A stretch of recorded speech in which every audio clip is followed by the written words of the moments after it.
I tried martial arts. I tried jiu-jitsu initially when I was about 20 or 21, and I wasn't ready for it.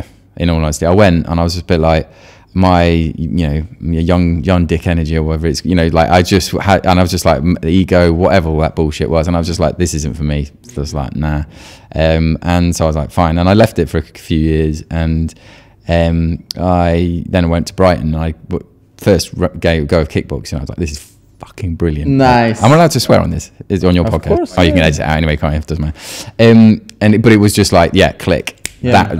And it was just everything that I needed, it delivered. So I wasn't that, like, at that time, I'd had a few anxiety things, but nothing in comparison to what came later. But it was just like, yeah, totally got on with this. It's like an outlet. It's healthy. It's sweaty as hell. It's mixed. It's like there's loads of lovely people there. There's something about getting punched that's quite makes you feel alive.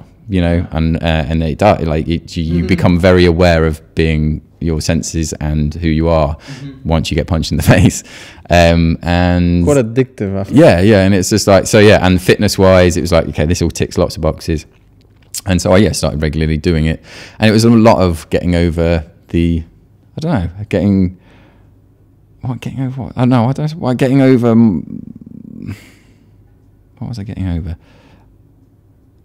Getting over the hurl of, like there was something, the stigma around being violent in a way. Oh wow. And it's like, I'm not, because for me, I got into a fight when I was a kid, like 17, and was that the impetus for why you started doing? No, I don't really know the actual trigger at the time. I can't, but it was all around this stuff. But I got into a fight when I was 17, and I definitely lost my temper, because I remember someone saying, the last thing I remember someone saying was, get him off him before he kills him. And then I don't remember what happened between that and like however many seconds later, but he arguably, the guy knocked the guy out, and I'm not saying this in any ego. This isn't something I'm not proud of in any way. It was a mate of, it was actually a mate of mine. It was a stupid, childish argument about card game. All this stuff, but he hit me first, so it was just like, I actually went outside and I said, I don't want to fight, but if we're gonna have a fight, you're gonna have to hit me, and he lamped me, and then I lost it. I just totally lost it. Well, yeah, it was just like, and so I hit him back, and I'm not sure who, like in the fight, he lost on the day, but I certainly lost long term, because I scared the shit out of myself. Like I really did. I was just like, and I've not, since that point, never lost my temper, which is ever. So you got scared of my own anger, this like shadow. Yeah, my shadow part of me of like, if that anger that came up is never come up, and part of, anger is an emotion, and it should be expressed in a healthy way. Like, if you're angry, you can be angry, express that you're angry. That's fine. There's positive ways of doing it.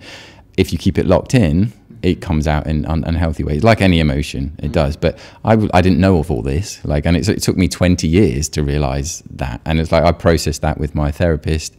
And I cried about something that happened 20 years ago, and I was like, that's what? And so that was kind of a trigger for me to do breath work about other things, and I was like, but it was such a lovely, the guilt of what happened and the weight of it has been with me for that long, and I didn't know it. I didn't know I was carrying this bag, and I felt like I dropped this weight, and I dropped this bag, and it was lovely, beautiful. And I can't remember what the question was now. Sorry. It doesn't matter. No, but beautiful. But it was around that. But yeah, it was something. So the fight, that was what it was about. So the thing of getting over and it was a subconscious thing, but there was resistance about going kickboxing, because it was like, oh, okay, that's a violent, in inverted commas, thing to do. Oh, that's why you kind of felt maybe a bit of shame and guilt because of what happened there. That's why. And I didn't know at the time. I can only say that now. Like when I started, of course, I had no idea. But I went and I put, and it was a love affair from that point, I guess.